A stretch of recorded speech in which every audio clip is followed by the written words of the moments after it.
Testing 1, 2. Does this affect the sound of my voice?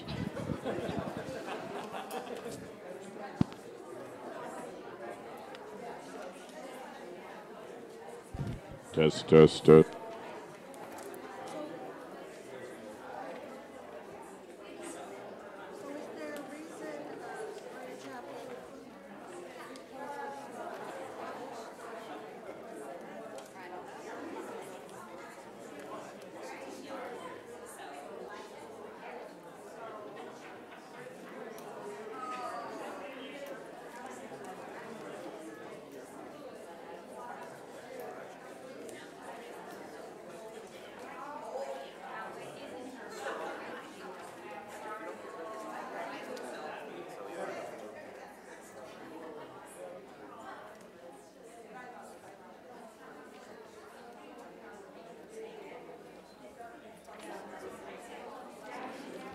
All right, how are we doing with the check-in? How long's the check-in line? It looks long. All right, here's...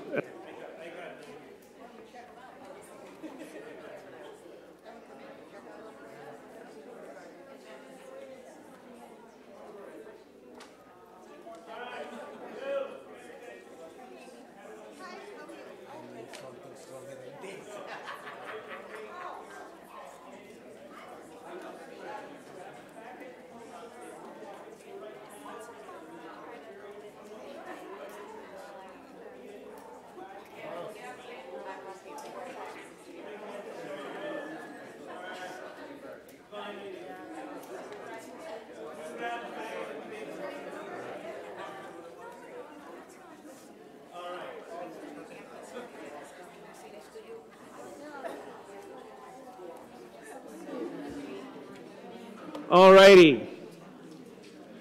So in case you didn't hear me yelling just now, I had the divine idea to speed up the entry, which is to simply tell folk, grab the papers, come on in, and then, you can go check in during the meeting or at the end of the meeting. So let's go ahead and kind of get the show on the road.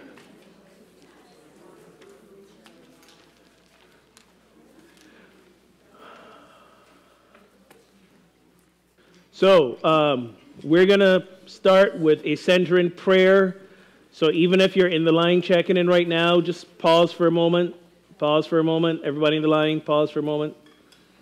Pause for the moment. I know you can hear me. Just pause. Everybody pause for a moment. Thank you. Let's take a deep breath wherever we are sitting or standing right now. Let's turn within. And let's center. Let us simply center into the heart of who we are, divine beings coming together in spiritual community. And in this moment, we call forth our divine powers of wisdom and order and judgment and discernment, so that we, as we hear information and connect with each other, make decisions not from fear, not from anticipation, not from worry, but truly from the divine essence of who we are. This is who we are called to be as community, and for this we are grateful. And so it is, amen. Hi, welcome to our annual meeting for 2019. How many of you, this is your first annual meeting? Any? Yay! Give the first-timers a round of applause. I am always grateful when there are folks for the first time who say, you know what, I, again, want to dive in a little bit further, a little bit deeper. We are going to start with election of new board members. To bring you up to speed, we do have a board of trustees that are the stewardship folk for this church. It is, with the exception of me, who is a paid employee, all the board members are made up of congregants like you who volunteered their time. A congregant can serve for 2 consecutive 3-year terms, after which they take a year off, and if they want to come back on the board, they can put forward themselves to be reelected. Board members, the qualification for board members are they have to be members of the community, and then they have to have taken either a class for you to teach art and practice of nothing and no one is against you, or nonviolent communication. Once you met all those criteria and you complete a board application, then you're interviewed by the nominating committee. The nominating committee is, again, made up of congregants like yourself who interview these folks so that they can even get a clearer picture of why they have said yes, they want to serve. And it's kind of like a little bit of a vetting process, but vetting from love. I want to ask now the members of the nominating committee to stand if you are in here. I know that's Malik, I know that's Susan, and that's Amy. Thank you very much for your time. We have two upcoming board positions. Two folks are leaving the board that we currently have. Before I should say that, I should introduce the board that I am speaking of. First, I'll start with our board president, probably one of the most grounded, center, strongest women I know, Tina Michaud-Gray. Hi, Tina. Our vice president, Sharon Moroni.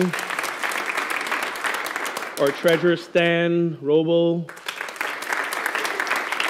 Secretary, Mark Schneider. And wait. Mark is one of the people who is rolling off the board after serving 2 3-year terms, correct? So he's just given the last 6 years to this board and this community. Thank you, Mark. Mark Schneider, 2020, back on the board. All right. Did I say that out loud? Sorry. It's all good. We have Malik Morero as well serving on the board. Rena David. Lisa Palonzi. And the last person who is also leaving the board but has also relocated is Monica Dubé, and she's in Florida, right? Florida. Where in Florida? I forgot. There we go. Somewhere.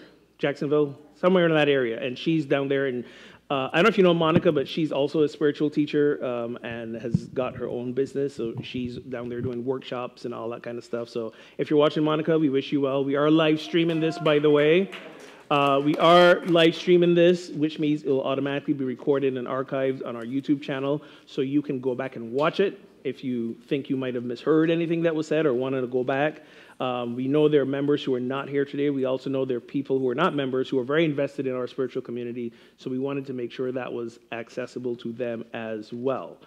So that being said, we had 2 open board positions. We actually had 4 people who were interested in joining the board. And between things like getting more details and scheduling stuff, we are now down to 2 of the original 4 who want to serve on the board. So today will be not so much as casting ballots for them, since we don't have more people than we have positions. We'll be kind of taking like a vocal, all in favor, all against. But I think it's important that you hear from these people who are, again, congregants like you who will be stepping onto the board to serve the community. And I want to say one thing before I do that. David, who was facilitating today, is David here? There you go, David. David gave an interesting analogy about the board. He said behind the curtain is the board. And I know what you meant by saying that, but the behind the curtain thing, we all automatically think of Wizard of Oz, right? Which is this man standing behind the curtain, being deceptive and pulling levers and not really know what was going on, okay? Think of the board, not so much as a curtain like that, but maybe like a beaded thing. The beaded curtains where you can see what's on the other side. You can easily walk through. That's the kind of curtain I had in mind. There you go. I had a feeling, so I just wanted to amend that. The board is not some secret group, or if you've been paying attention, we've been really working in the last few years on transparency, sharing all the information with you, not just some of it, all of it. As it is appropriate to share, which is usually mostly when we find things out, and we've discussed it for a little bit. And also, so that board meetings are not closed and secretive. You're welcome to attend board meetings. The only thing that we ask is you give us some heads up and let us know why, if there's something specific you want to talk about or you just want to see what happens. The truth of the matter is there are some sensitive issues, things like concerning staff and pay and so on, that are personal to people. So we don't, but again, all this stuff, when you, in your packet, there's a whole budget and spreadsheet that ultimately reflects all of that, but sometimes the discussion around that, it's not appropriate for just everybody to know everybody else's business. So let us know. But the board meeting is open. I mean, just at our last meeting, Steve, the drummer, who you see every Sunday, hey, Steve came to our board meeting to talk, and he had some questions for us, and we had conversations. Board meetings are open. We're not a secret club. So think of the beaded curtain parted. You can come in. So I want to hear from our two folk who are who said yes to join us on the board. Jeremy and Jane, come on up. And let the people hear from you.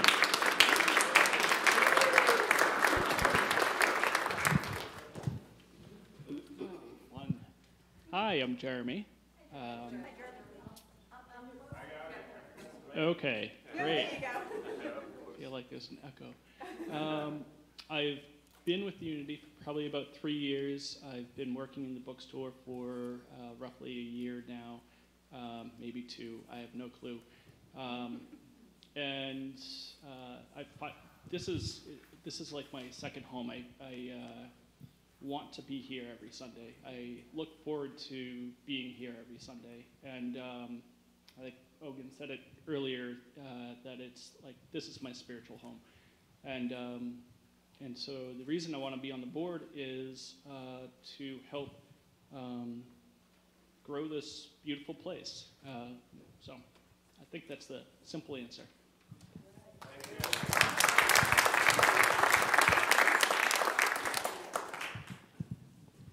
Thank you for being here. Thank you for allowing me to be here. And my name is Jane Millet. I've been a nurse for all of my adult life. I don't know whether you need to know that or not. But this is, as Jeremy said, this is my spiritual community. I love it here. I love to be here. You've all given me so much in love and support in anything I've done here. And I'd like the opportunity to try to give back whatever gifts I've been given. And I'm as I said, I'm just honored to be here and to be considered. So thank you.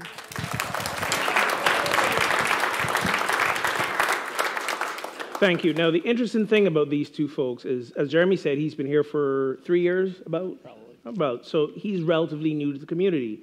Jane has been here for how many years? At least 5. Right, so Jane's also relatively new to the community. We've got fresh eyes, fresh hearts, fresh ears. We've got people.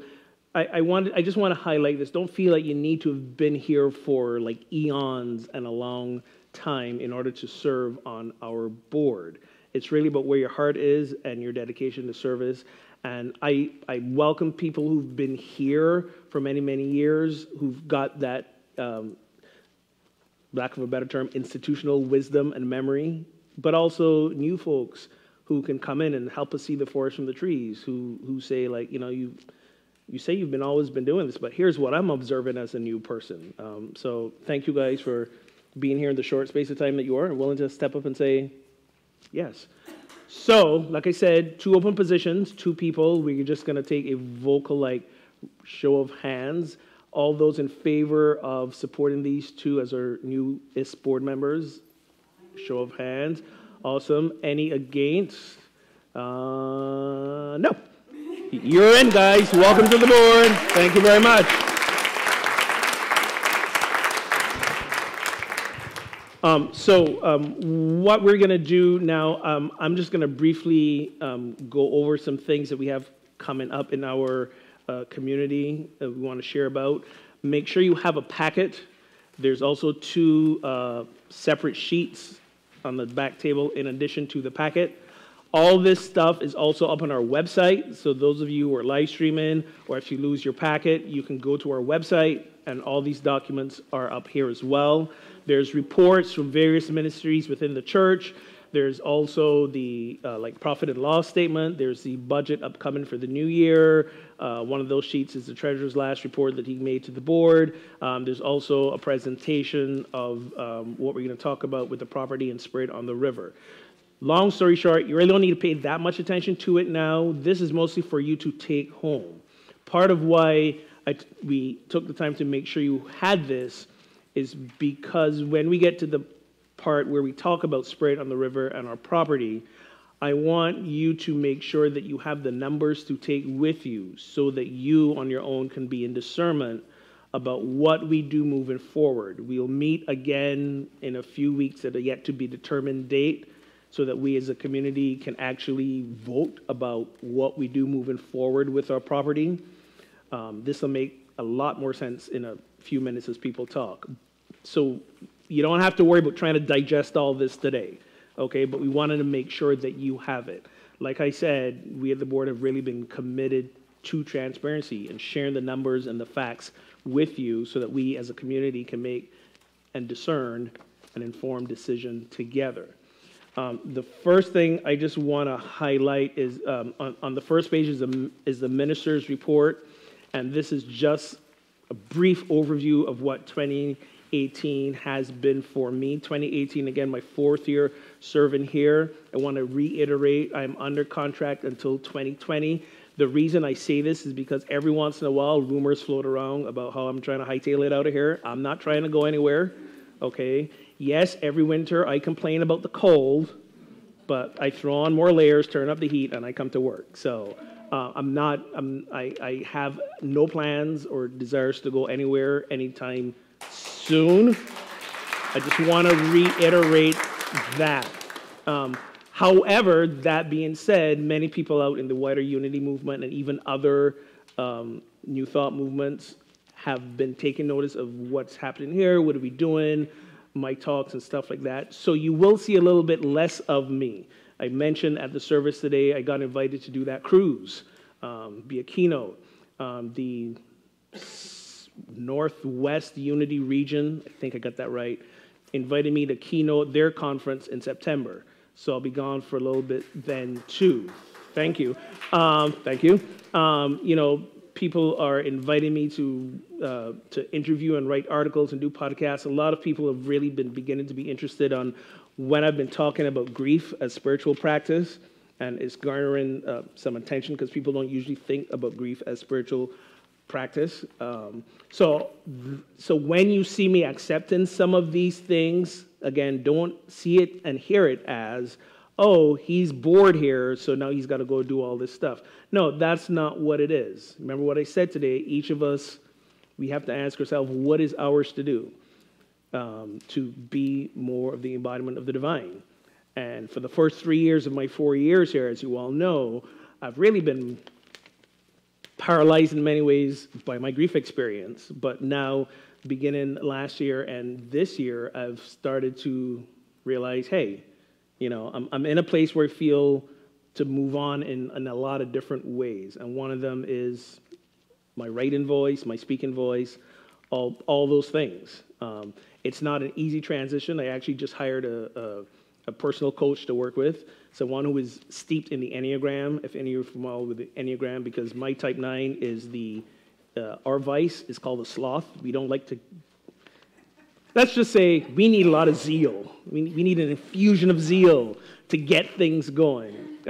So long story short, that's why in this coming year, you might be seeing less of me, okay? But it's not because I'm trying to get out of here in any way, shape, or form.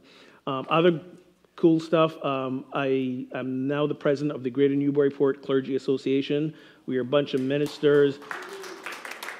That title sounds a lot more fancy than it really is.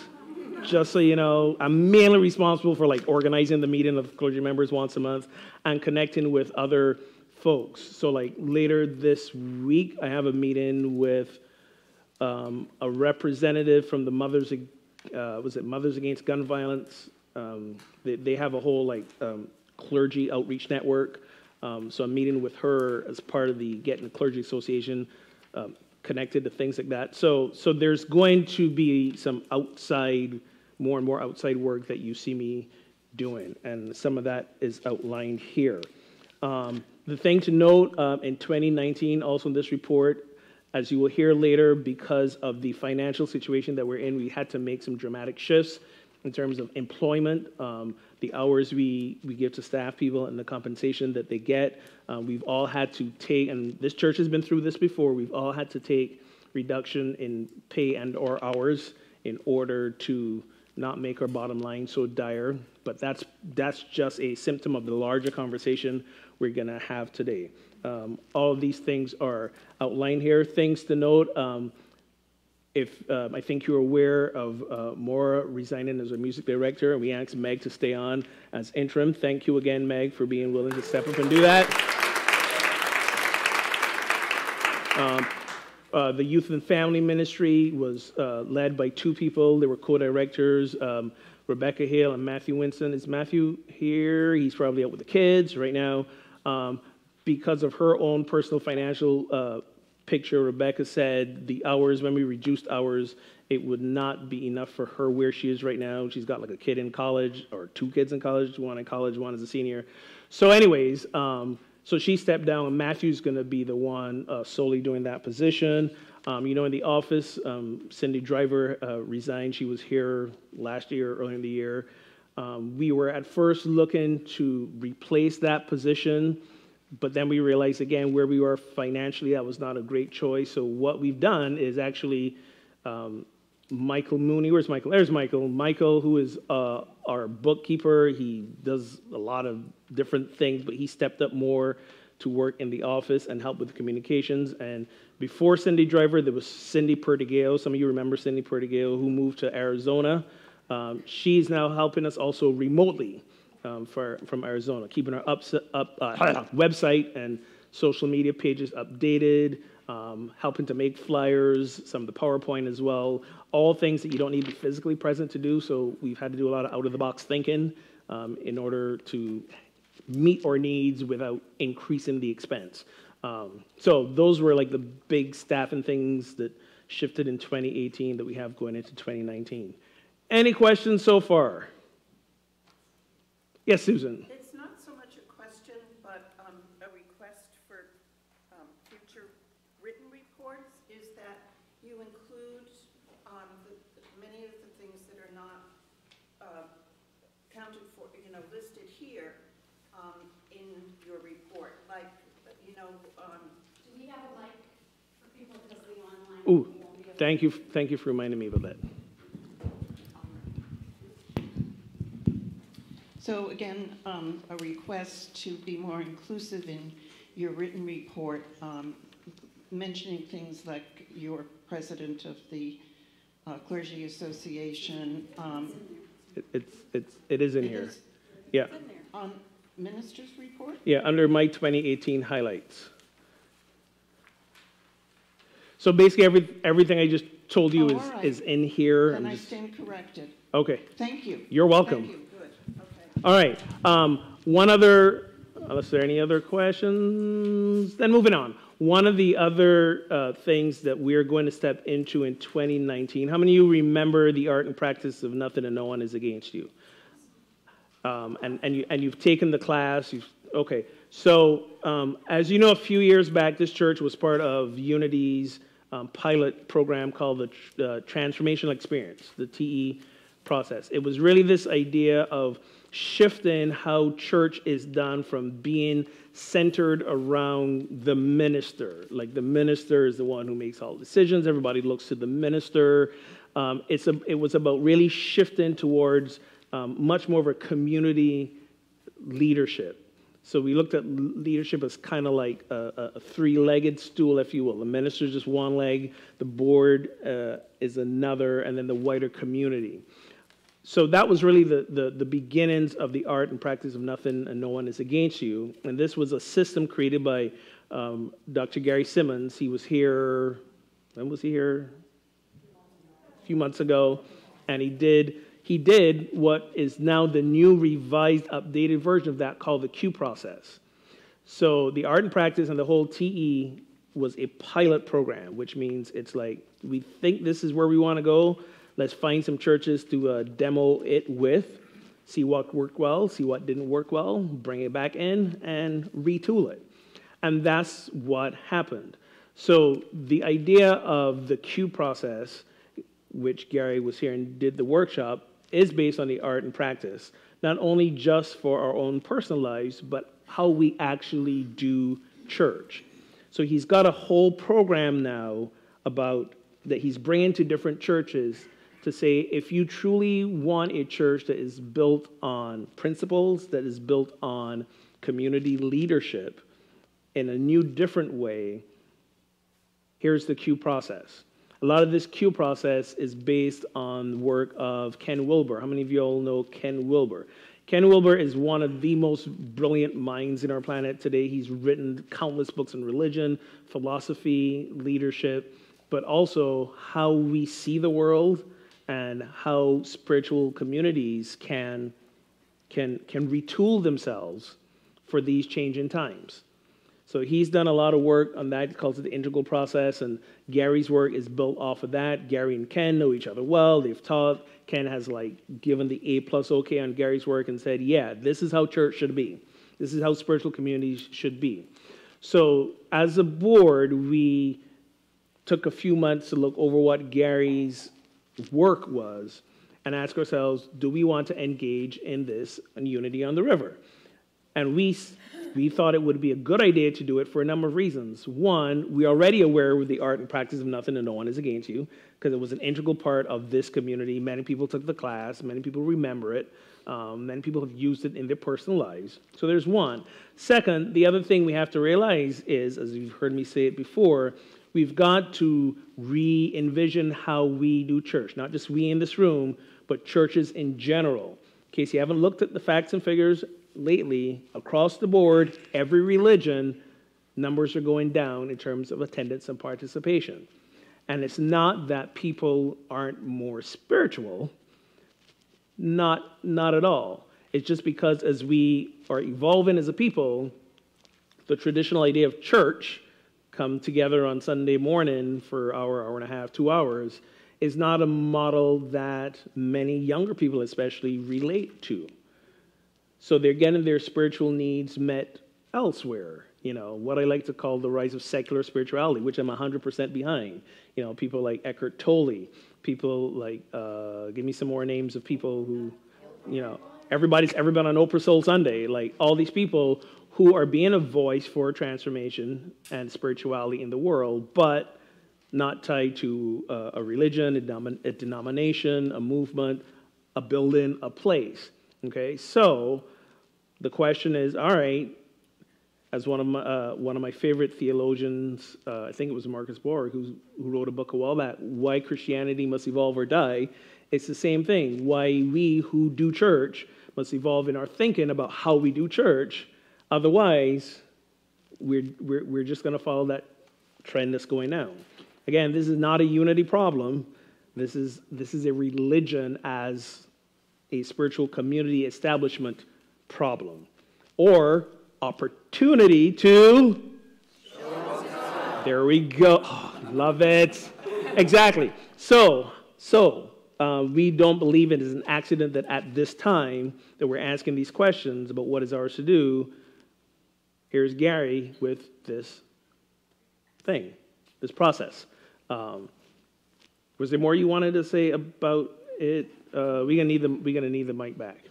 So as the mic is coming, one of the things this involves is Gary doing coaching sessions with me as minister, with the board, to really, again, make a paradigm shift in how we see our roles as part of the community. It involves everyone in the community taking the Q process workshop, what used to be called the art and practice of nothing, no one is against you. Everybody doing it. It involves things like a greater emphasis on small group home get-togethers. So you know how we do our fall book study? And for like 6-7 weeks, we get together in people's homes and we do that. This will involve that more on an ongoing basis all through the year. There are different elements of it that we have yet to learn all the details about, but we think it's a good idea that we step into. So when I found out that Gary was doing this, he had a class that he was teaching out in his church about mission-centric churches. He wasn't putting it out there yet, but in a short amount of time, he started doing classes on the internet for people that were interested. And it's the mission-centric ministry that got us through the time when Shipley, that transition time, when Shipley left and we were waiting for our new leader. So I think that I felt it was really important that we get back on that bandwagon. And that it's about our mission. It's always been about a mission as Unity on the River. It's not centered around a minister's mission. So when we ask, what are you going to do here? It's not his responsibility necessarily to educate us, because we all know what the principles are. So he's leading, but we're here to lift each other up. We're not here to just eat spiritual food and then leave. We're here to lift each other up, hold each other accountable, to stay on that sunny side of the card. And when the shadow is coming in, to graciously hold space, loving space, and then remind the individual that this is who we all came here to be. So using the Q process, I feel that it's very important. I use it with my clients. I use it when I'm meeting with people. I want to talk with the person that came here to be the leader, the inspiration, and not the victim. Because when you can't have a productive conversation with victim, it just is, just goes around and around. So I would love to have everybody doing the Q process, and coming in here being the light that they're supposed to be. So I find that very important. Thank you. So as we get more details and learn more details about how that looks like, we'll be letting you know and inviting you all into it. Nothing is going to change really in how we do church on Sunday. Again, this is more an internal in our head paradigm shift. When I first came here, people, were asking me, so what's your vision for the church, and what's our vision and theme going to be for next year, and stuff like that. And I wasn't clear why I resisted that question before, but especially with conversations with Gary, I realized it was because there was a voice saying, why do I have to choose? This isn't my church. And when I say this isn't my church, what I mean is this is our church. This is our church. I am here for a specific role as minister, which is to, basically do talks on Sunday, be in pastoral care with people who need it, to be a spiritual leader. I am not here to dictate what the church does or doesn't do. This is your job. That's why there's a board made up of congregants and not just me sitting in the office making sure, deciding what happens here with each and every one of you.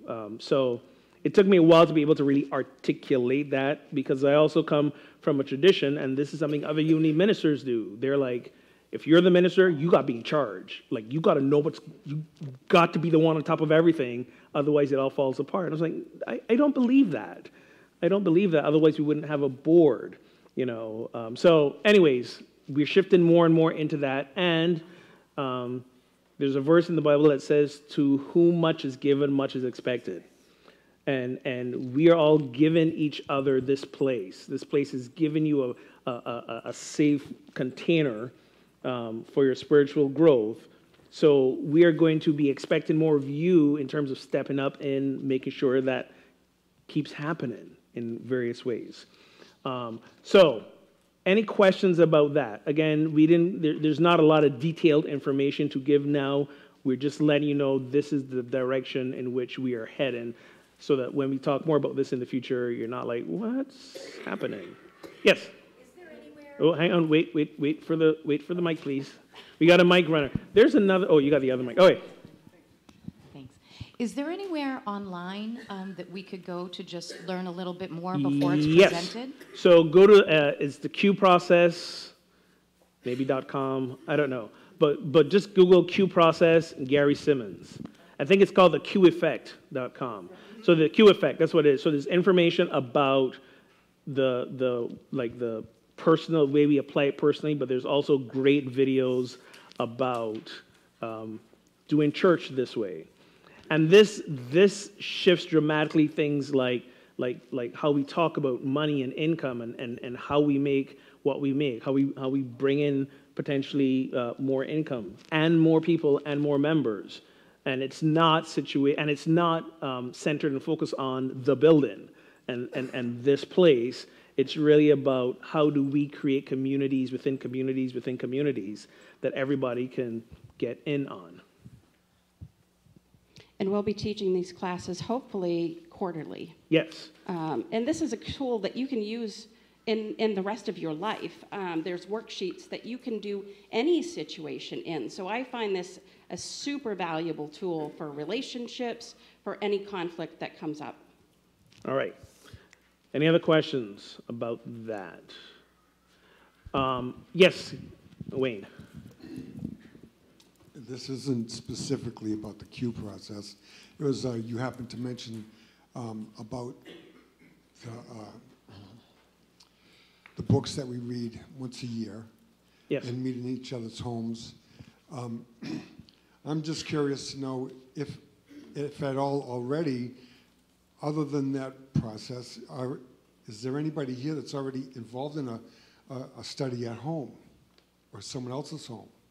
I know that I am, and I'm wondering if that would be something to consider. Glad you asked. That is part of this. That is part of the whole Q process for us to do more of that and have that be a more ongoing thing where we do small home studies. It may be books. It may be topics. There's a whole ministry in Unity called, Spirit Groups. Thank you. So Spirit Groups is Unity's, not us Unity, the big organization, Unity's small group home ministry type organization. And Gary has worked this into this whole Q process way of doing church. So that will be an integral part of it.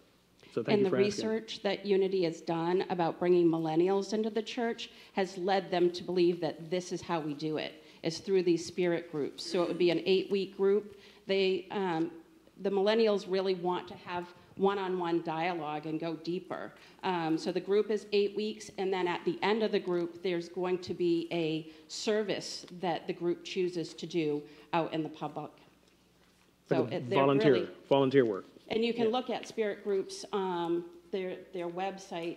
If you look at Unity Spirit Groups, they have a great website. They have a lot of videos, and it's really a great program. Yeah, and speaking of those elusive millennials, the other thing I will be doing more of this year moving forward is, again, increasing our online presence, putting more of our service and talks and different things online. Part of why we're seeing decreased numbers in churches across the board is we are becoming more and more of an on-demand society. We want what we want when we want it, which in a weird way is like counter to, in a weird spiritual teaching, but at the same time, it isn't. You know, it's a cultural shift, and we exist within a culture. Charles Fillmore talked about this. He called it at the time race consciousness, but he was referring to human race, not ethnicity. So we are within the human race consciousness, the cultural consciousness. We exist within that, and we're, again, becoming more and more of an on-demand culture. There's nothing we can do about it, just the way we're heading. So how do we participate in that so that we remain present and visible and people can find us? So that's why every now and again you see me saying you can find the talk, online more and more places, get it on your smartphone. When budget allows, we're gonna have our own smartphone app so that everything you need is on your smartphone. Who owns a smartphone? Who has a smartphone? Yeah, look at all the hands, right? So it's become our third hand, almost our fifth appendage. So we get on there. So we'll be seeing more and more of that as well. And I know for some people there's a resistance to that because there's this feeling of that's not spiritual community. That's not us coming together. Okay, you know what? I live in a world of both hands. We maintain this place that people can come together and fellowship and worship and commune with each other. And for those of us who want the content the other side of the country, or because there's no Unity Church in our town or in our state, or for whatever reason, there's access to that too. And who knows, maybe we can build micro communities around that, and satellite campuses and all that. I got lots of dreams. So there's going to be more of that too. The one thing I want to give you real quick is an update on our 25th anniversary. As you know, our 25th anniversary is coming up May 5th, 25 years, believe it or not. And we've been planning a great some celebration events. We have a 25th anniversary committee and team. If you're on that right now, stand. I know Rena is. I know Amy is. Sharon. There are a bunch of other people. Tom, you're on it? I didn't know you were. Tom's like, I'm on it now. Sure, why not? Sure, why not? You're going to start seeing more and more about this. Save the date that whole week, starting May 5th. We're going to have a great service here and nice picnic / cookout. Reverend Shipley will be here. Jim Blake, the CEO of Unity, is going to come and visit us as well on his own dime. He owes me a few favors. We're bringing Curtis Haynes is going to come. Those of you from way back when remember him as the great musician that was here. He's going to be here. And it so happened, because I don't believe there are any coincidences in this world, even before we started talking about the 25th anniversary, we had booked Jana Stanfield, who is one of New Thought movement's just phenomenal musicians, songwriters, workshop facilitators. We sang some of her music here. The song everybody probably knows is, what's her most famous song? Me and Recall. If I Were Brave. There you go. Thank you. If I Were Brave. I had it in my head 2 sentences ago. By the time I got to it, gone. If I Were Brave, and You Will Do Amazing Things. That was one of her big songs as well. So she'll be here the following weekend. So we decided to basically make a week of it. We'll have stuff here on the 5th. During the midweek, Shipley will lead a midweek service with some of our own local musicians here. It's going to be kind of like a trip down memory lane. We can invite people to come and share their memories and talk and all of that. We will be giving you more details because we want you to give us stuff that we can set up, like history picture walls and stuff. Those of you who've been here for a while, it's going to be great, and May 5th will be here before you know it. So I wanted to put that in your consciousness. So on your calendars, just block out that whole week and say no to everything else and be here that week. Any questions about the 25th anniversary? Again, just planting the seed. More details to come. All right, awesome. Stan or Treasurer, you are up. And there you go. And when you took up your packets from the back table, there was a single sheet with like a nice color chart on it. We did that because we put it up here on the PowerPoint, and we were like, we can't see no colors on that. I'm colorblind, but I know y'all can't see a whole lot of colors on there because it washed out. I'll do my best to try and explain that. Okay. First of all, I'd like to thank Michael Mooney, who's been doing our books. Thank you, Michael. That's a lot of grunt work every week, putting and recording things accurately. And I'd also like to thank Peter Stringham for helping me with the monthly reports and doing all the things that he's done to save money through the course of the year. So thank you, Peter. All right, so we have a number of assets available to us, and because of past stewardship, we actually had some reserves that we've had to dip into over the course of the year. And so I try to give you a picture of how we've done that. On the chart, there are 5 different funds. The bottom fund is the checking account, and the bottom line on that chart is the number from last December 2017, and the top line on that chart is the December 2018. So that from year to year, we've gone down a little bit in our checking, which is our day-to-day operational funds. You can see that during the course of the year, we actually went down to 0 in our checking account, despite Peter's best efforts to manage funds. During the summer, we ran a little bit short, and things kind of got out of hand. But we have recovered from that a little bit. There are also two funds, two small funds. The second and the fourth one there are one's an education fund and one's for the chaplains, I believe. Those are relatively stable. We haven't dipped into those. The middle line shows the expansion fund, and we have dipped into that. It started the year at 10,000. It now sits at around 6,000.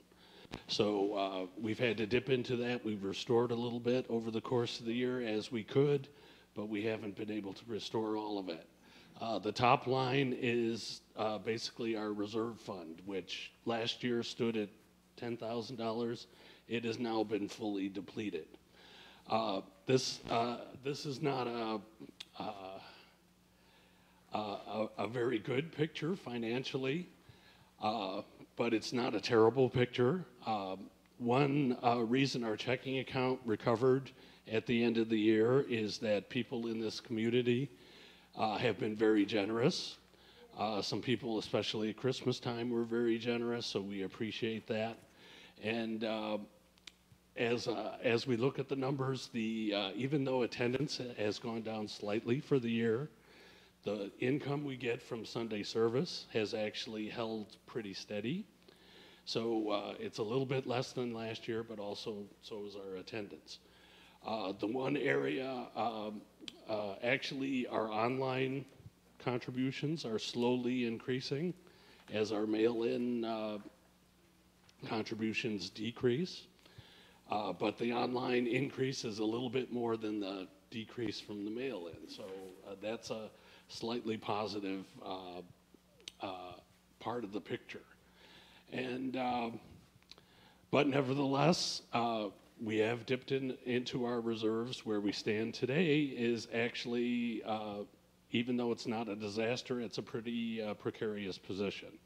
And that's why, as a board, we've decided to cut back in our budget for next year. So we've cut back on the hours of several of the employees. There has not been a whole lot to cut there, but we've cut where we could. And things like the utilities, the gas and electric that we use in our buildings, that doesn't go down.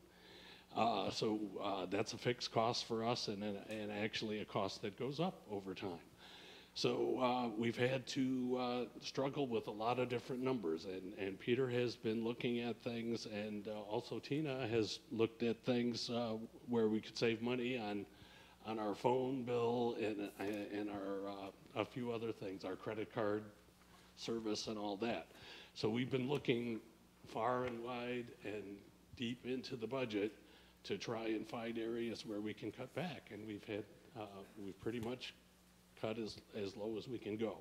So going forward, we're going to work against a reduced budget for 2019, and but we hope that will be a sustainable and realistic budget, considering the income that we have, which is considerable. And again, I would like to thank the community. The members of this congregation have been very generous and what keep this organization alive. So we thank you all for that. I'll open it up for questions. Hang on. So before you take questions, one of the reasons and we've said this before, we are in the financial situation we're in is because of the rental properties that we own and the rental income that we've been dependent on that's not been coming in because we have empty units. So what I want to do now is, because our financial picture is so intricately tied to Spirit on the River, which is our arm that manages the property, I'm going to have Malik and Terry come up, talk to you about Spirit on the River, and then we'll take financial questions in general. Because the two are connected, and I know that a lot of your questions are going to be answered by their presentation. So, all right. Thank you, Stan, for that. Steal Malik's thunder. No, that's all right. In your packet is this chart. There's also the profit and loss for 2018, and there's also the budget that we've created moving forward for 2019. In that budget spreadsheet is also all the budgets for, like, I think the last 5 years or even further back, I'm not sure. So you have the complete financial picture of where we've been for the last few years. So I'm going to turn it over to Terry. Terry is the president of Spirit on the River. Again, this is our board. So how we have a board for this church, the Unity on the River board, there's also a board that is managing the property that we rent out. So they're like the property management arm of us. Terry's our president, and Malik serves as the board liaison between our board, the church board, and their board. And these two have really been working tirelessly in the last, 6, 7 months, if not more, to really give you the full picture as best we can about that financial relationship we have with Spirit on the River and the history around it and where we might be able to go. Okay? Excellent. Thank you, Ogun. You're welcome. Yes, as Ogun had mentioned, we are a separate entity business-wise from Unity on the River, and specifically, I just want to give you a little bit of history of why it was organized and put together like this, and then Malik is going to take the next piece, and I'll go back to going through all the slides with you. But we've been working hand in hand with a highly qualified commercial real estate agent, Richard. I talk to him almost on a daily basis. I'm also a realtor. And Spirit on the River was really put together because we had this brilliant idea, which I think, I was part of this whole decision early on to expand because we really had wonderful ideas of expanding our community, and in the meantime, renting out those units to make some profit. So the purpose of Spirit on the River really is any profits made from these units would be donated back to Unity on the River to help out financially. And that's the story that we're going to be showing you in number form. We went back and we actually took a journey together to find out where we started, where we are, everything in between, and what it shows us moving forward. Because we can kind of predict with our history what could be moving forward, especially with how things have been managed along the way. So Malik is going to go over some numbers with you, and we'll take questions at the end. Can we go to the part that said Unity profits and loss? The slides. The next one. The next.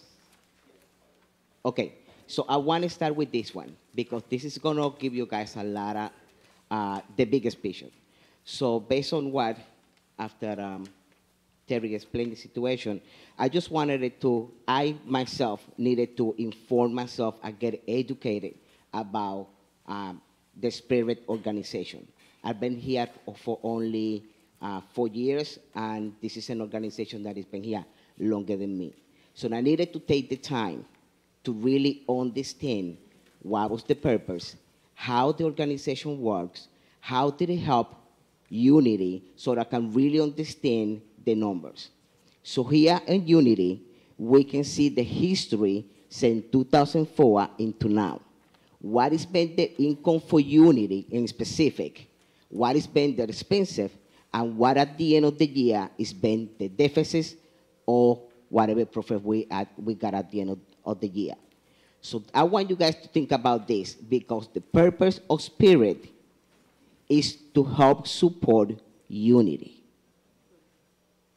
And this is the biggest thing. So Unity is already, if you can see the history, the majority of the years is been on a deficit. Can we go back to the previous slides, please? Just this one, thank you. So in this one, having an understanding of what Unity is looking for the organization they created to support financially, Unity still needed to pay rent. The first line that you guys see here is the dollar amount that Unity pay for rent to Spirit year by year. The second line is at the end or during the year, every single year, what Spirit was able to give back to Unity as a cash donation. That is included. So I'm going to jump in here. So when he says second line, he's referring to columns. So the first column. Yes, the second column, yes. We're reading from the left. Thank you. Columns. And also, this is in your packet, but then we printed it separately to brighten it up. So this is also a freestanding sheet that you can follow along if you want to now. Thank you. Thank you again. You're welcome. If I said anything that's a little confusing, please, I don't mind if you guys need to ask the question.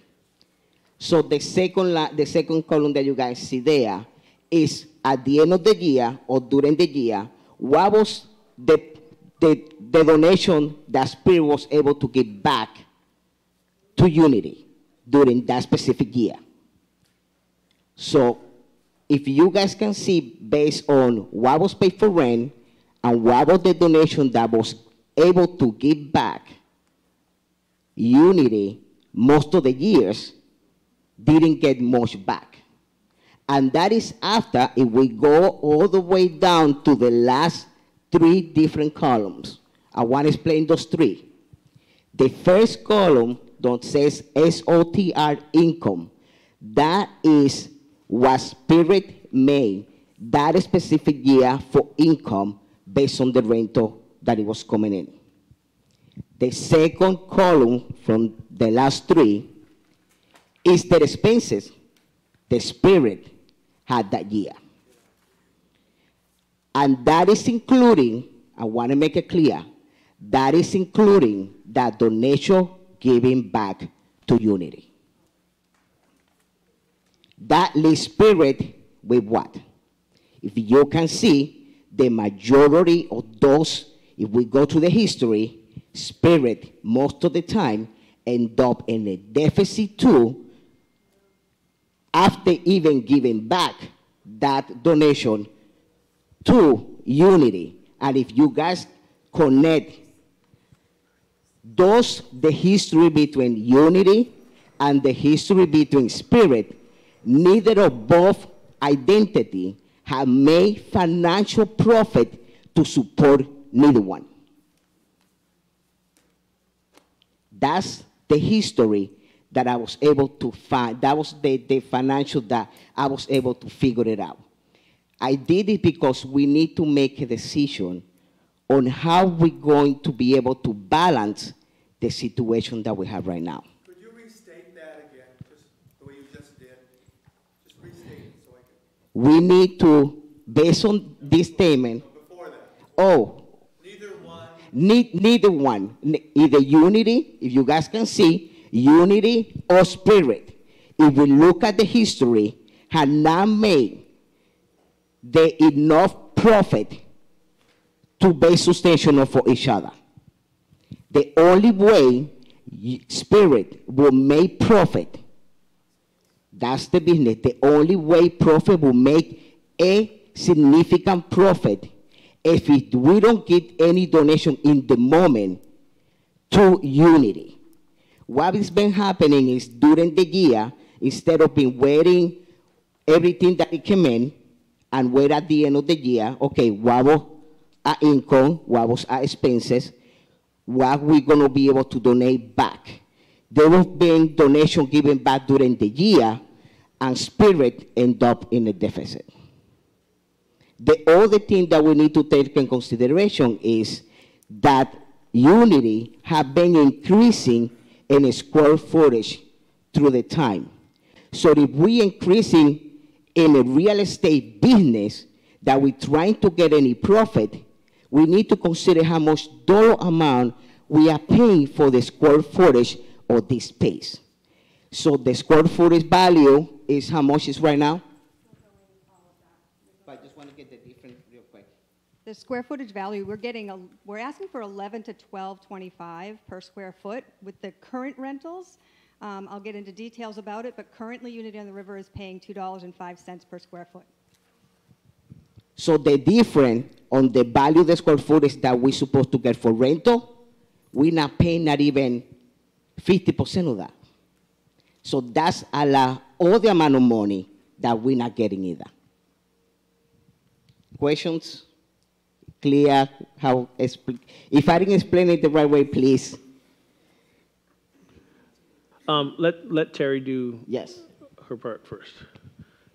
I'm watching the people who I know own businesses in the room, and their faces change as we go through these numbers.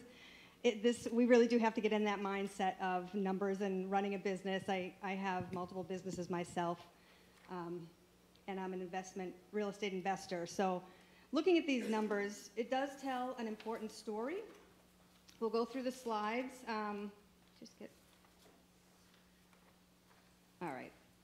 So the next one, we're just going to go over the units. Nope. This is showing a quick form about currently Spirit is behind on these. Oh, did I go to the wrong one? Sorry. Is behind on these bills. So we need to make up $4,700 in order to pay these. So just another snapshot of where we are as a company. So now the units here, we have unit 4 through 13. Currently, we have unit 4, unit 6, and 8 to 13 that are rented. Remember, 8 to 13 are Unity on the River, paying $2.05 per square foot. And Divine Paradigm at the moment is not paying the per square footage as well. They do have, they're not in a lease currently. We've asked them to just stay on until we maybe can fill that space, and they've been wonderful. So we have some vacancies, as you can see, and I've put the numbers in there as to what we're asking for rent. Richard, the real estate agent who's working with us tirelessly, has done a lot of research and gotten us some wonderful, solid numbers. We do have interest. So this is something about real estate. When you have something that's for lease, and it has people who are interested in coming to check out the property, doing showings, that means that we're in the right ballpark for the price. The next step is, if they're interested, they fill out an application. So we didn't necessarily have an application prior to us coming on. And as a real estate agent myself and an investor, it's important to have background information for anybody who's interested in going into business with us. If we're relying on their income, their business health, then we need to make sure that they have a history of that. So we've had multiple people come in and ask for less rent. We're already kind of at the bottom. Rent now in this area for great buildings in excellent shape are up to $30 per square foot. We're asking for $12.25. And it's because the buildings haven't been kept up over the years, because we just haven't had the funding to do it. The people who have applied are looking for a deal, and we are being very strict about what we're expecting. So some people do not want to fill out the application. Some people don't want to hand over their financials.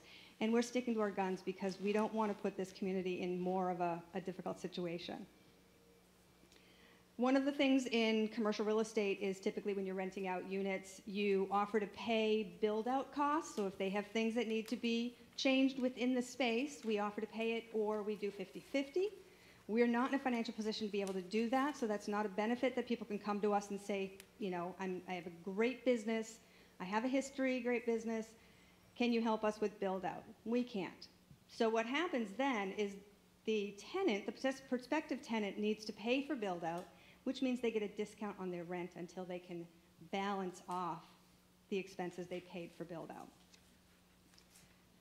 Almost a year went by with no proactive search for new qualified tenants, so this is why we are still in the position we're in. So then Unity on the River decided to change real estate agents.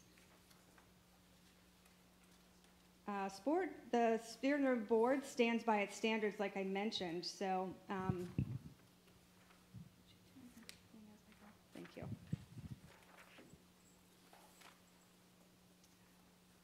So we have knowing this information, we have some options.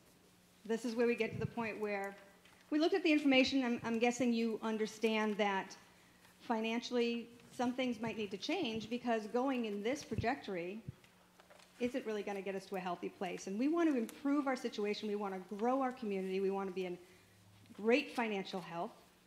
And the purpose of Spirit on the River is really to donate back to Unity on the River. One of the things, let's see, did I miss a page? One of the things that we know is that it is about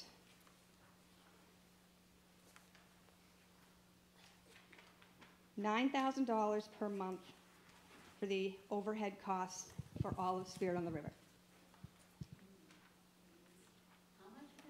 Spirit on the River overhead costs are about $120,000 a year.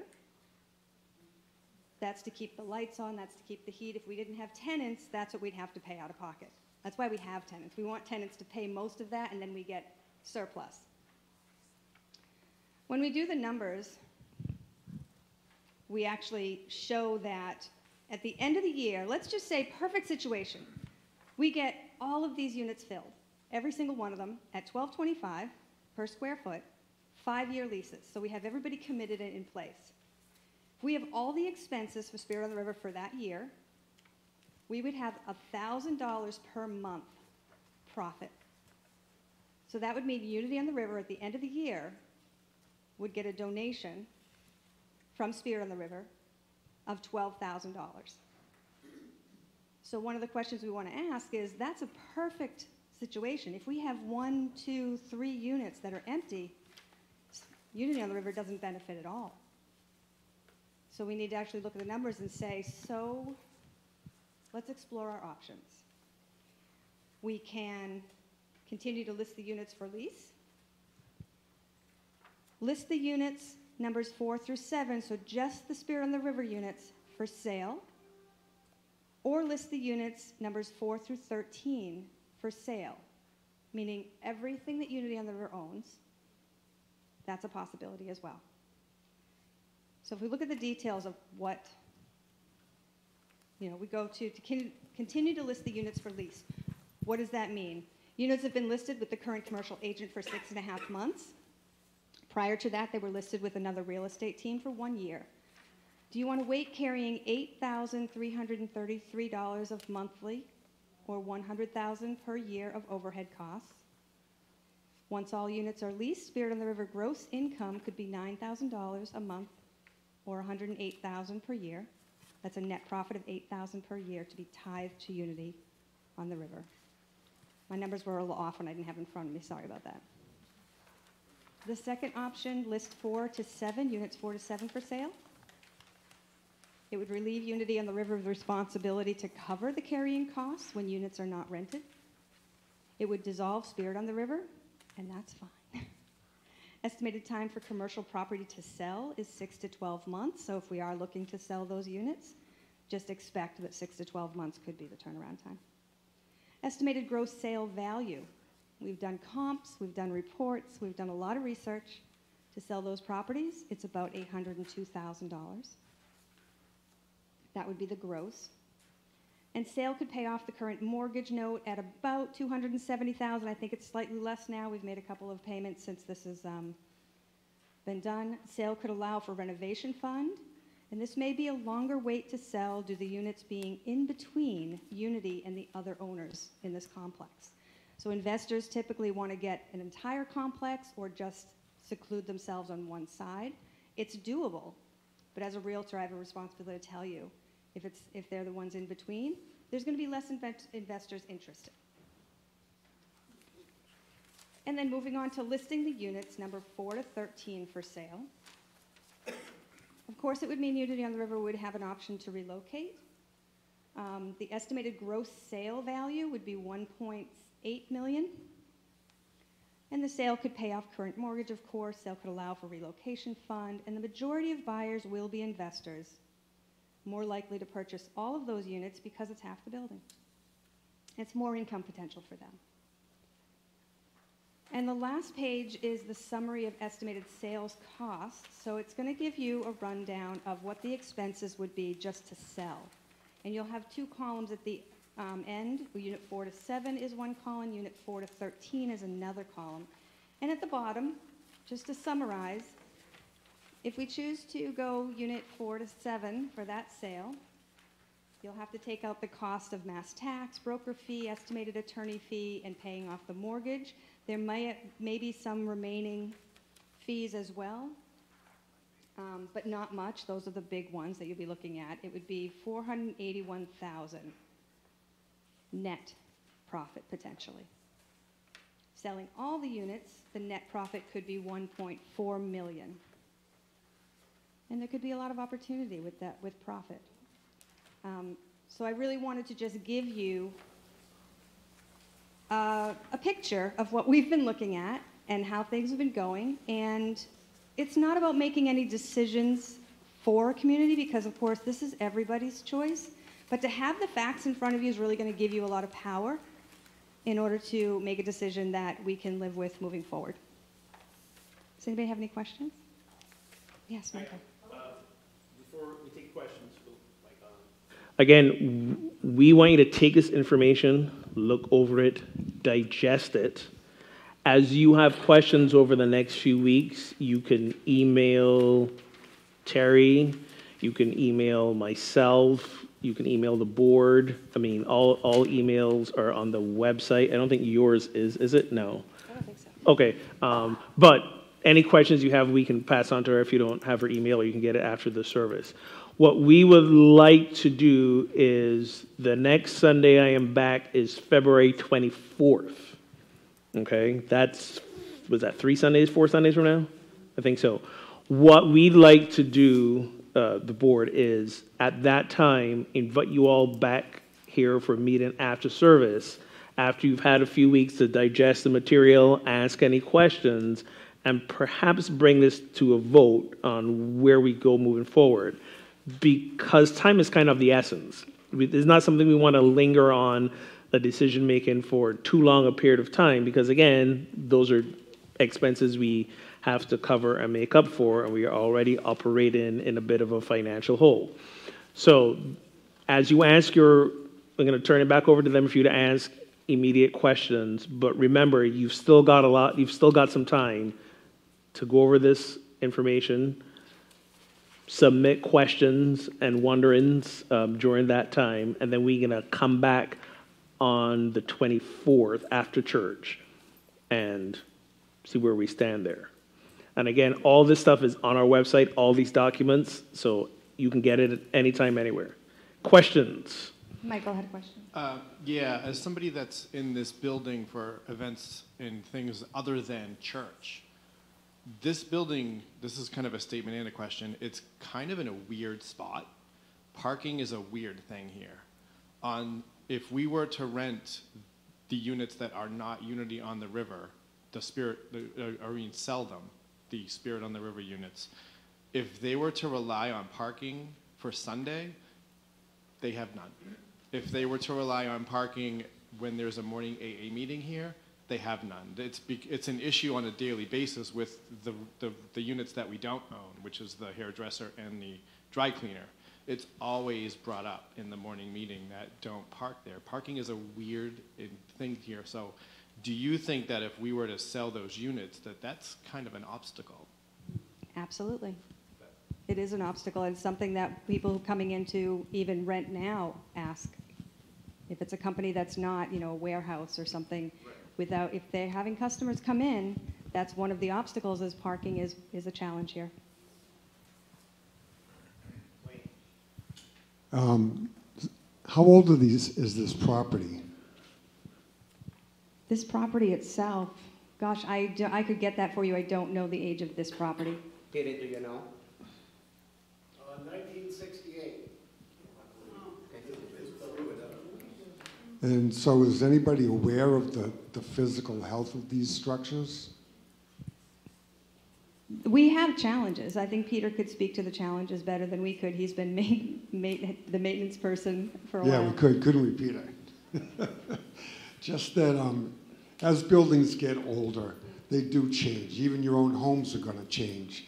So could be somewhat of a consideration too. And as they pointed out earlier, because of where we've been financially over the years, there's also been a lot of deferred maintenance that has made it harder to sometimes rent units, or at least have to say, well, we'll rent it for cheaper because we know it's not up to tip-top shape and condition. So in a weird way, because we've not had the financial profits from Spirit as maybe imagined when the properties were bought, we've had to defer maintenance, which has decreased the value. So each problem kind of compounds a little bit on the other. Jim. Yeah, I had a question on the spirit donation versus rent and mortgage history. Yes. If you look at how much Unity has paid over the last 13 years and how much Unity on the River has contributed to Unity, it says that on the average, Unity on the River has only paid $200 a month rent for the last 13 years, which is a great deal. So the question is, what does it look like for leasing those units in the next year? Is the real estate market good? Is the real estate market bad? Is it going to take 6 months to rent those units? Is it going to take a year? For these units here, we were expecting that they'd be rented out within the first 6 months, and we're in our 7th month, and we've had lots of inquiries. We just haven't had people that qualified.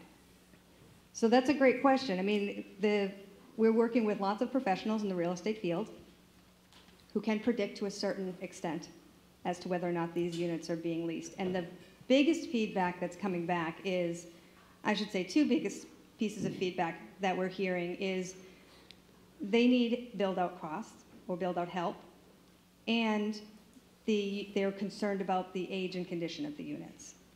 So that's what's holding us back, and we don't have a timeline as to when we could lease them. And one of the things you also have to remember is even though it says that that's all the rent Unity's been paying, you have to realize that the mortgage that we pay for all the property, if Spirit meets a financial deficit in terms of what it has to pay, the church side's got to make up that difference.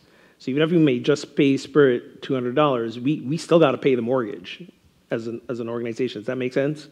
So, and this is one of the things we shifted.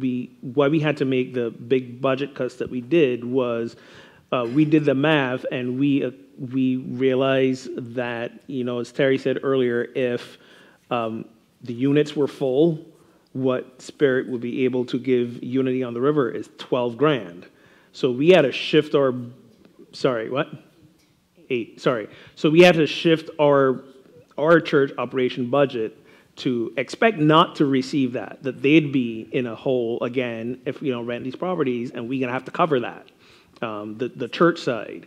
And again, where does the church get its income? From just donations from you guys, okay? So, what's that? Like most churches. Yeah, like most churches, All churches are in the real estate business. Not all churches in the real estate business, and not all churches have a parent denomination that sends contributions to the smaller churches. So that's why we're where we are at, because the churches had to make up for Unity's shortfall from empty rental units. Any other questions? We got a couple over here, and it's about 10 after 1. I would like for us, this is the last thing we got to cover, so ideally I would like for us to wrap up in the next 10 to 15 minutes max.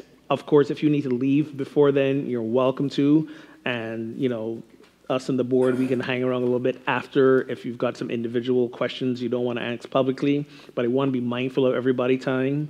My general rule is if a meeting lasts more than an hour, we need 2 meetings, and we've been here for that time as well. So I want to honor your time as well. So who's got the mic? Susan. And then we'll come over to Jane and Tom. Go ahead. One's just an observation that this is not the first time, excuse me, that we've been in this situation. Right. Considering selling, all of that business, finding another location. The other thing is, does the board have a feeling or an opinion on which way they'd like to go? Board? So I will say two things to that. I'm so glad you mentioned that this is not the first time this church has been in this position in its history. And my point of view is, what is that saying, fool me once, you're doing fool me twice, my fault, that saying. Definition of insanity. Right, doing the same thing over and over again, expecting a different result. Right. My question that I always want to put to folks around this situation is our intention, or the intention, I believe, of this church was to create a space for the evolution of consciousness, for transformation, for people to come in community and learn together. I don't believe that part of the original intention of this church was to be property managers. It so happened we fell into this because in the years that the church was expanding, there was the idea of let's expand with the property ahead of time, and perhaps we could help with the financial picture. And at the time, it was a great idea. As the numbers have shown, that's not panned out. So again, like I always say, so what is ours to do now that we're here? It's less about how or why or whatever. What are we to do now? You want to take this more? Certainly, as a board, this has been a very stressful year. Working with, now that we have Terry, but before Terry came on, it was just a huge burden on us. And we didn't have a big picture. I like to have a big picture of things because you can't make decisions when you're looking out of this. And I think that that's what we've been doing for a long time. But the cycles show, we have been on Toad's crazy ride since we started, and I'm ready to get off. So that's kind of where we are. We're looking at all the options and then bringing it all together because we are you. But I think that as a community, this is exhausting. Either we're fundraising to try to pay the mortgage or anything, and it's exhausting. And just to be clear, when she says she's ready to get off, she doesn't mean the board. Just want to clear that up. I'm ready to get off Toad's funky ride here. This roller coaster, this roller coaster of depending on the income and when we've got units rented, we're kind of okay. But even as the numbers have shown, even when we've had all the units rented, sometimes we're not always okay. But then we're definitely not okay when we have empty units. So we would be in a totally different place this year if we weren't holding on to that. That we would be in a good place. Financially, yes. Financially, so we'd be whatever. So I'll share with you my perfect envisioning of how this plays out, and again, this is not my decision. In my perfect world, we would sell this entire thing, and the person that we sold it to would be like, "Hey, y'all just stay and rent to us." And we wouldn't have to relocate, but then it wouldn't be our responsibility to be property managers and property caretakers and all that kind of stuff. Now, I'm not saying that's the perfect option because anyone knows me long enough knows that sometimes my perfect scenarios are not the best scenarios, okay? My personal life has reflected that many times over the years. So that may not be the perfect scenario, okay? Or the highest and best scenario. That's just where my limited imagination can go with this. It could. Here's what I also know, that when we get clear on an intention of something and we put it out in the universe meets us at a point of our need. So I am perfectly clear that if we were to make a decision that we wanted to sell this whole property and relocate somewhere, that when we made that decision and the timing of the buyer and the sale will show up just in time for wherever it is we need to go next. Or even if we decided to build, which between me and you, I don't want to go through all that. But again, I don't know that that's not the highest and best answer either, okay? So I am not worried yet. Like earlier on, we'd asked Millet, hey, just out of curiosity, take a look up there and see what's going on. Are there churches selling their buildings? Are there places already for sale, blah, blah, blah? And he's like, well, nothing's really out there. I was like, okay, well, I'm not worried about that because we haven't met a point of need in deciding that that's what we want to do yet. So I know that if we do make that decision, because that's how the universe has always worked in my life, that's what spiritual principles tell us, that it'll be there. That's a step in faith that I'm a limb of faith that I'm standing on. So that's all I gotta say about that. But sorry, go ahead. I just need to add one more thing. Right now, at this moment, Spirit is on condo fees, $5,000 behind on condo fees. We are $2,500 behind on condo fee, mortgage. Taxes, and this is the big one. 6 months right now, Peter, on taxes. Almost $5,000 on taxes behind. And that not put Spirit on the line, it puts everybody on the line. So a total right now, we need $15,000 to pay our bills. To catch up. That's just to catch up. 15,000. Spirit on the river. We only get a rental, the total that we get, not counting what we get for rental from here. So if we get only the rental from there, it's like $3,000. And just remember, we are a tax deductible organization, so if you got a checkbook and you want to write that 15 grand check now, the government's been reopened, so you know it'll be good. I kind of say that in jest, but not really. Not really. I also believe in sharing information because I know there are people who attend here, who watch from a distance, who do have large financial means and reserves and don't always give a lot all at once. So I'm putting it out there.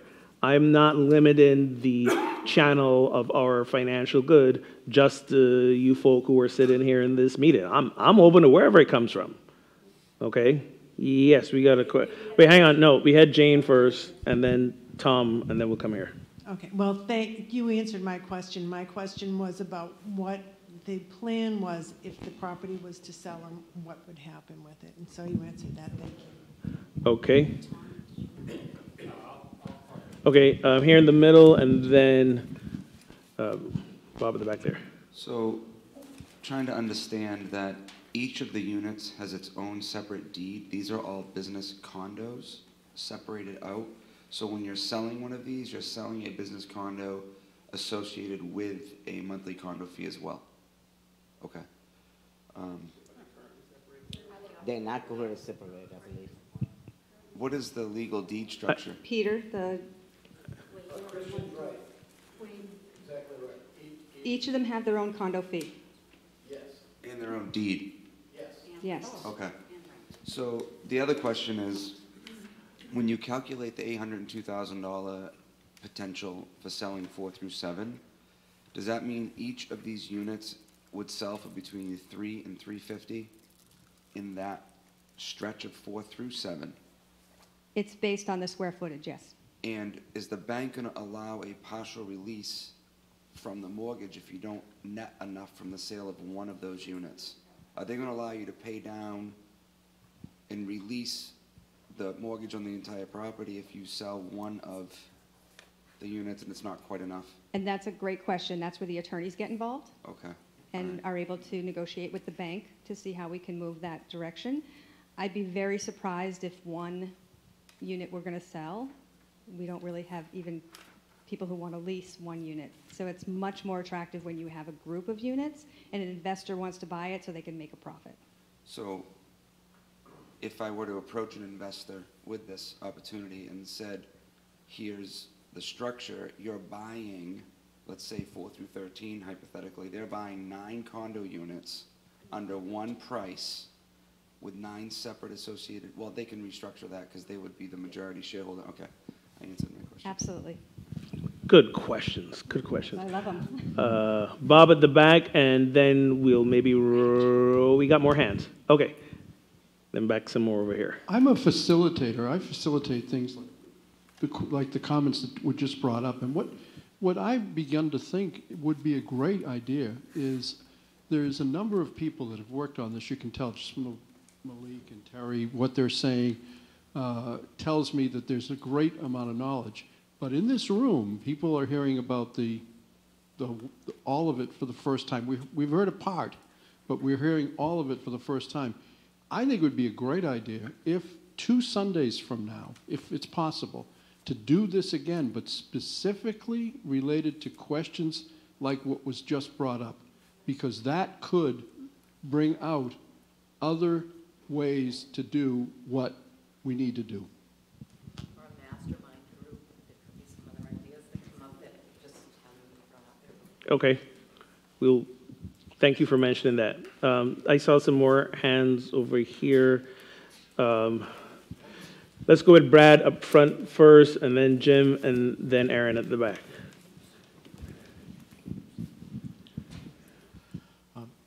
So if we're going to keep this, we're going to need someone to really manage it well.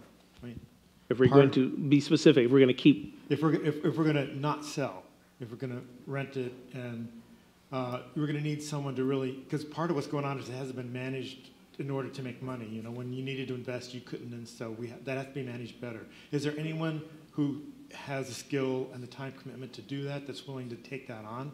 Because it seems to me that's a big question. If we don't have someone that really knows what they're doing and is willing to put the time in, I can't see how it's going to work very well. And so it seems to me like it's an important question.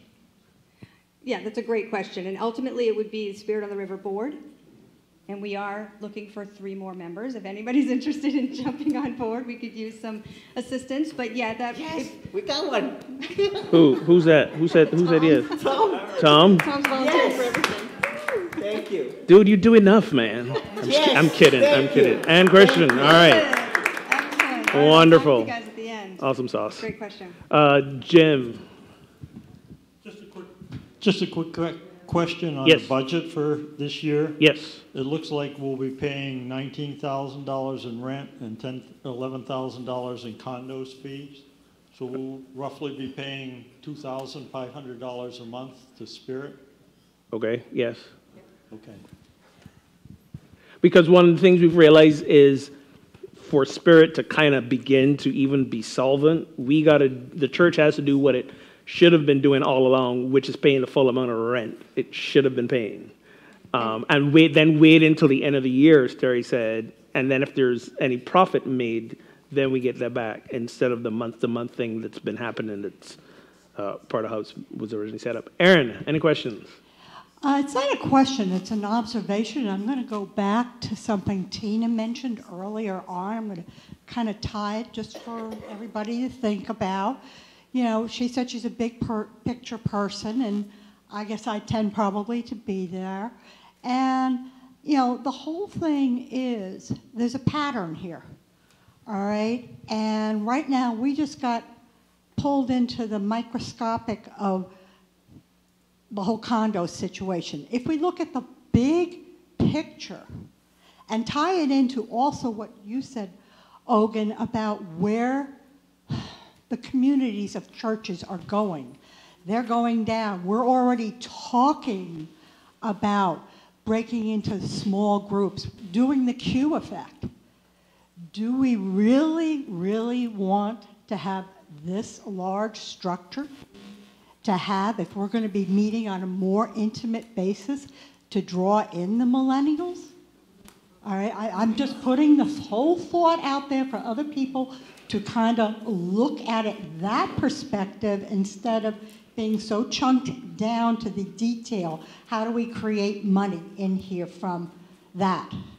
So I just wanted to share that for everybody to ponder. Okay, and one of the things, I thank you for the question, and this is why we're giving you the information to go think and be with it. But one of the things I do want to address is that we're not doing anything with the goal of attracting millennials. It's not about, we're not being motivated by how do we get the young people in here. No, we're being motivated by what Spirit's calling us to do, a spiritual community. Okay, young people will show up or they won't show up. I mean, if you want to know anything about millennials, they've already proven that if they want to show up, they'll show up. If they don't, it doesn't bother them in the least bit. Okay, and as soon as there's a whiff of we're doing something specifically to attract or gimmick them in, then it's a no-show. So I'm not even worried about getting them here. I'm not worried about getting millennials in here. What my emphasis again is making our content accessible wherever they're at. Okay, because that's how millennials get their information, on demand, on their phones. So wherever they're at, they have access, and if they want to give, great. If they want to show up, great. So I'm not thinking of, ooh, how do I get the 20-something crowd in here? That's futile. Barbara.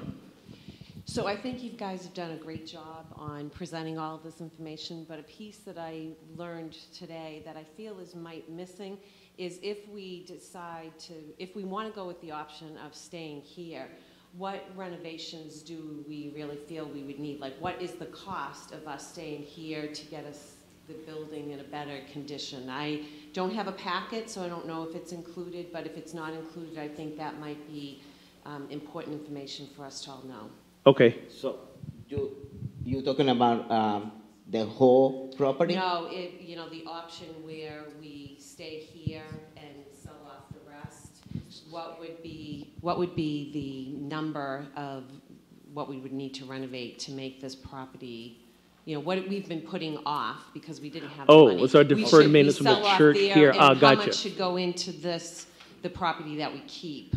I think that would be valuable information because that's going to eat into that bottom line. That wasn't on that chart. No, right? it wasn't. Good question. The biggest thing is we're going to have to wait if we sell the unit and we decide to stay here. How much we're going to pay for rent? If we're going to pay for rent, what this place is worth, it will be around $9,000 a month.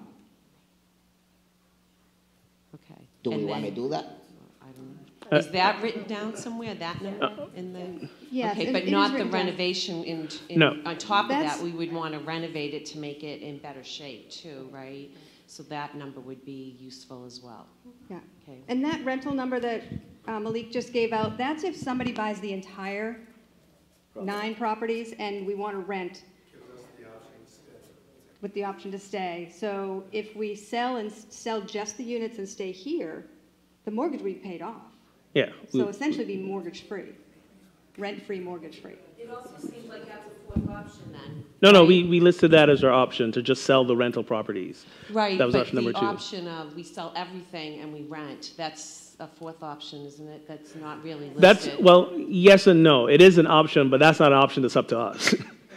Like, that's only an option if who we sell to is willing to offer us to stay and rent from them. So that's why it's not listed as an option, because we don't control that option. We only control the don't sell anything and keep renting, or sell part or sell whole. Those are the things within our locus of control. Thank you. And this will be the last question, and then we'll wrap up. Just so there's clarity, Unity itself occupies 8 through 13.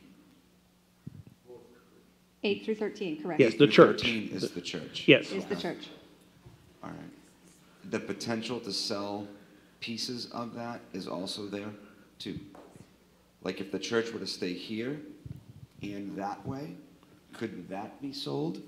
So Absolutely. we could maintain, say, 5,500 or whatever we feel usable square footage is to still have classes and whatnot, to spin off a piece of 8 through 13. So you might sell 4 through 10 or 4 through 11.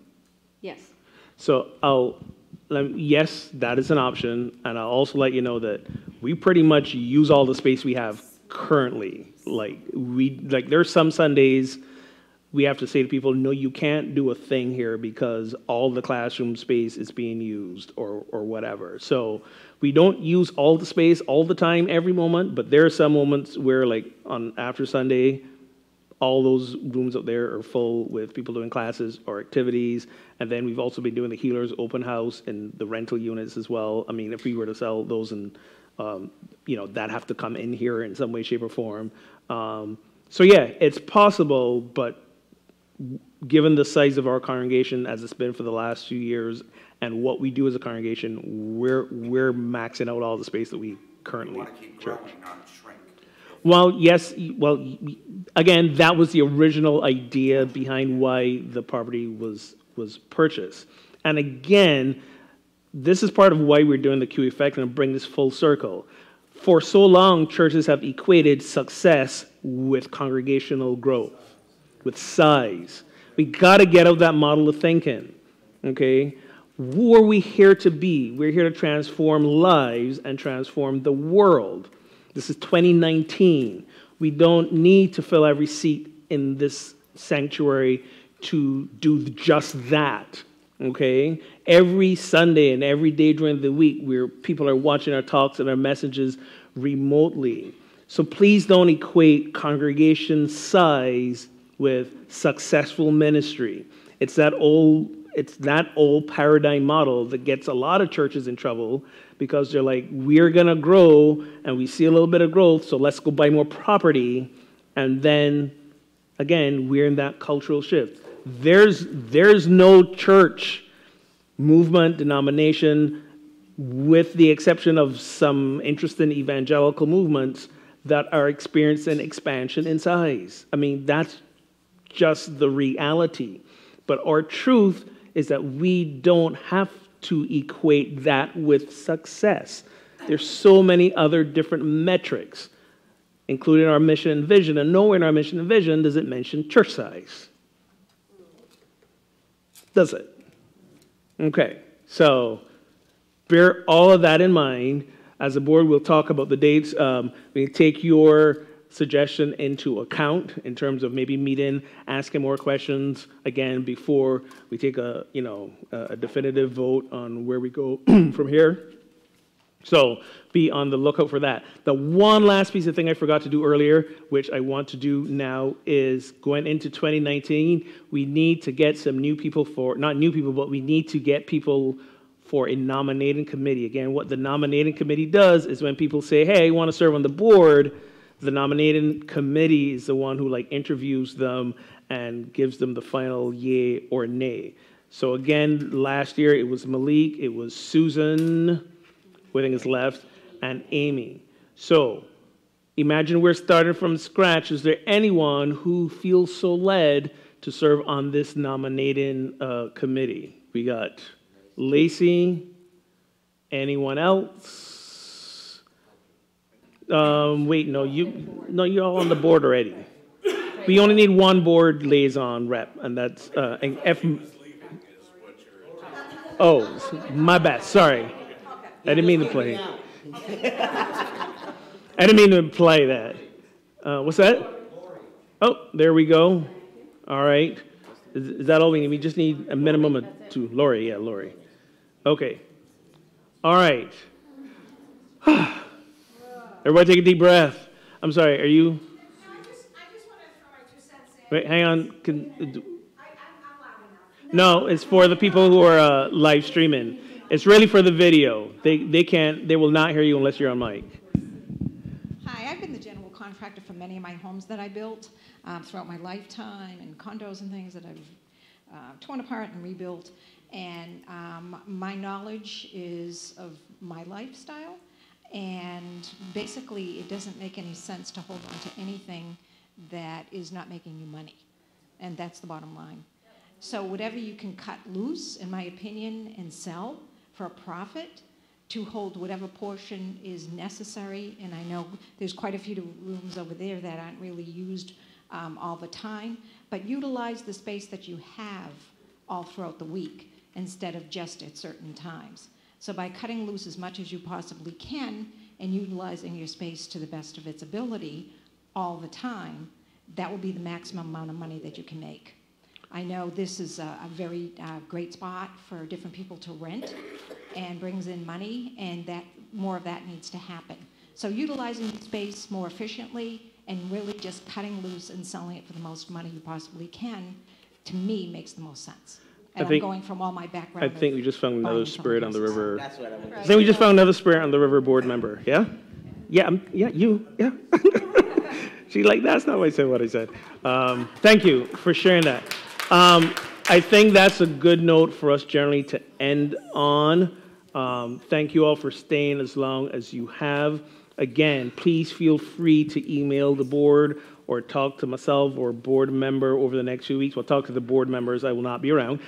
Talk to the board members, talk to Terry, talk to Malik. If you have questions, bring your questions back at the date that we will get to you about, the schedule of how we go through this.